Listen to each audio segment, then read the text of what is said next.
ฮะมาตักใส่เตากินแม่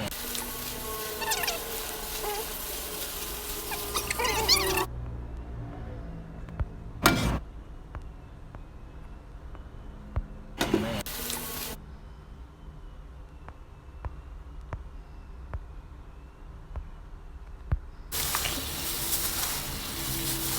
โอ้มันยาวไปเดี๋ยวได้ตอนอะไร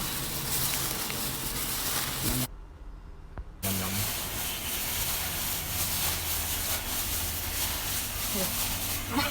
มันจะ จะเบิ่งเนี่ยบ่เห็นว่าเป็นยังดอกประเด็นมันตก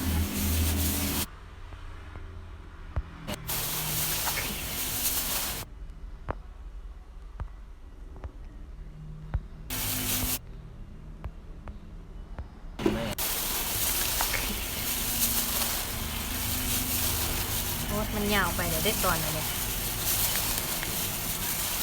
น้ำ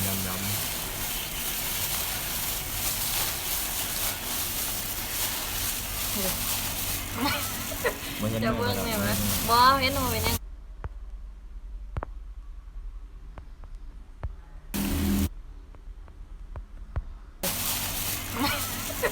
จะเบิ่งเนี่ยมั้ยบ่เห็นว่าเป็นยังดอกประเด็นมันตก